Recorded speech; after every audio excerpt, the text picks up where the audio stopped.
ating comment section dyan sa Facebook page. Okay, good morning. Wow, andito tayo ngayon sa Apalit, Pampanga, kung saan ay nag-uusisa po tayo ng mga lugar kung saan ay balita pa nito may baha, pero ang mga kalsada ay walang baha, no? Yung bawat gilid lang na mababa nito sa kalsada, yun lang ang medyo malalim ang tubig. Ngunit itong mga sasakyan ay nakahimpil dito sa gilid ng kalsada kung saan ay baha nga ang nagiging looban nito, mga kaibigan, kung saan ay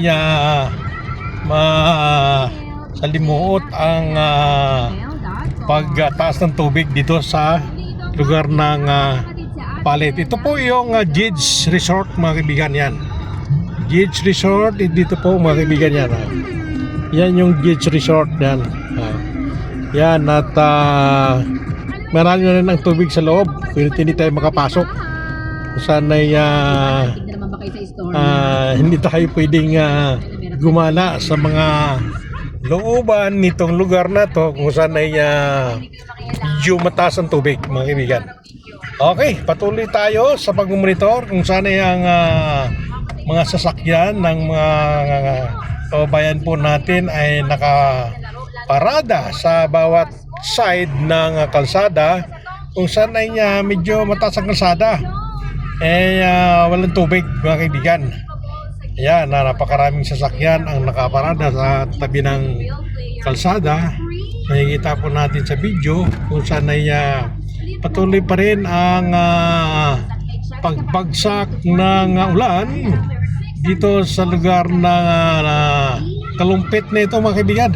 Nasa Kalumpit na tayo kung saan ay patuloy pa rin ang buhos ng ulan, mga kaibigan, at makulimlim at medyo madilim ang panahon. Okay, ito yung bahay ng atin pong dating governor na si Willie C. Alvarado, kung saan ay talagang baha din doon sa may bandang likod nila kaya hindi tayo pwedeng lumusong. Okay, patuloy tayo dito sa MacArthur Highway ng Kalumpit, Bulacan. Yan po, mga kaibigan, kung makikita nyo po yung mga sasakyan ay dito po nakaparada sa gilid ng kalsada kung saan ay itong parte na to ay medyo mataas ang lugar kaya hindi naabot ng tubig. Yan po, mga kaibigan, at sa atin pa rin pong pag-uusisa dito sa lugar ng Kalumpit, Bulacan ay ito po yung ating nasaksihan kung saan ay napakarami ng mga nakaparking na mga sasakyan dito sa gilid ng kalsada. Yan pa, mga kaibigan, makikita nyo po yung mga sasakyan dito po sa tulay ng Kalumpit, Bulacan. Okay, hindi natin makita yung tubig, ngunit mataas yung bakod, mga kaibigan, at medyo talagang mahirap din bumaba dahil nga sa patak ng malakas ng ulan, mga kaibigan, at medyo talagang ayaw tumigil ang ulan kung saan ay panahon na nga talaga, mga kaibigan, ng ilang bagyo na dumaan dito sa ating bansang Pilipinas. Okay, habang binabagtas po natin itong kahabaan ng Kalumpit, Bulacan, kung saan ay marami pa rin ang mga taong umiikot kung saan ay umahanap ng mabilhan ng pagkain, mga kaibigan.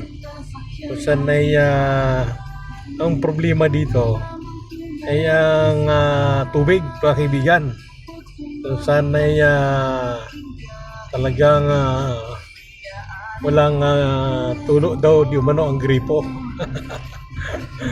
Okay, at sa ating pong pag-iikot, mga kaibigan, kung saan ay medyo may burnout dito mga kaibigan. Kung sana wala akong nakita ang ilaw sa mga tindahan. At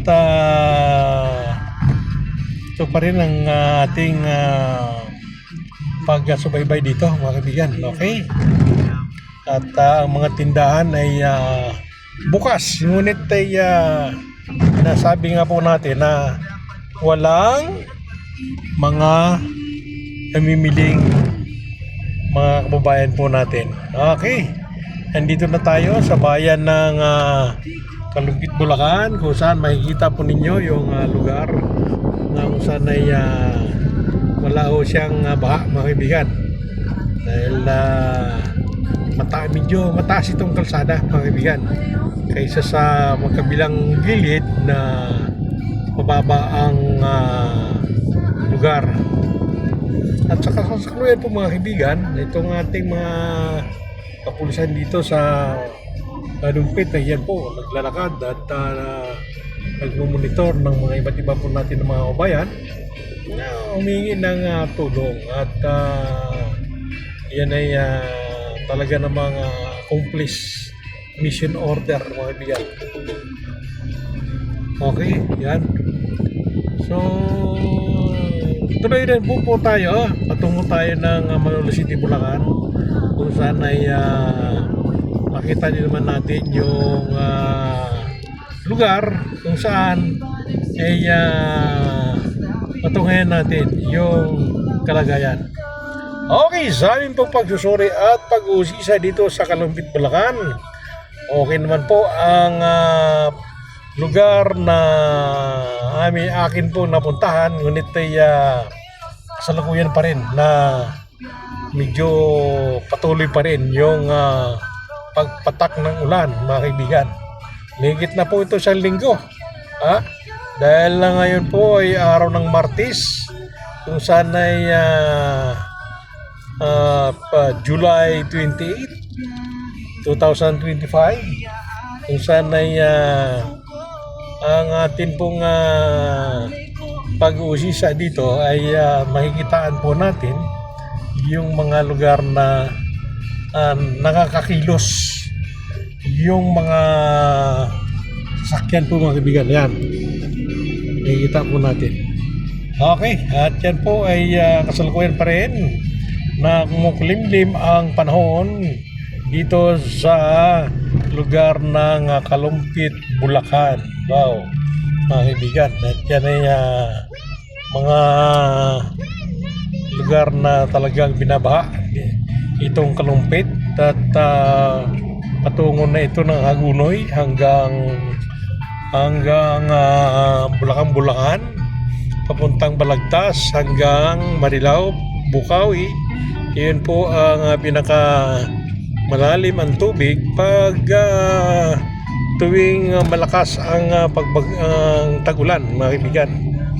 So yun po mga kaibigan, at dito sa lalawigan ay patuloy naman po ang mga biyahe ng atin pong iba't ibang mga kabayan, kung saan ay napupuntahan din naman nila yung dapat puntahan na mababa ang lugar po mga kaibigan.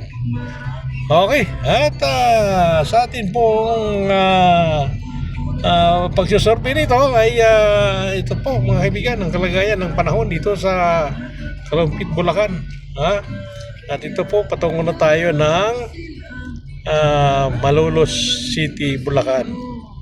Okay, hanggang mamaya po ay antabayanan niyo po yung ating pag-usisa sa Malolos City, Bulacan, kung saan ay medyo okay naman dito sa Kalumpit, Bulacan. Ngunit ay iba po dito mga kaibigan. Mapagsamantala kung saan ay umulan ay tumataas ang pamasahe. Talaga namang tinataon nilang medyo gipit na po yung mga pasaheros ay sinisingil pa nila ng mataas na pamasahe mga kaibigan. At yan ay nasaksihan po natin. Okay, at ngayon dito lang muna yung atin pong pag-usisa dito sa Kalumpit, Bulacan, kung saan ay patungo na tayo ng Malolo City, Bulacan. Hanggang mamaya po, babalik po kami at atin pong subaybayan yung mga panahon na kung saan ay patuloy pa rin ang pagbuhos ng ulan. Thank you very much at good morning sa inyong lahat.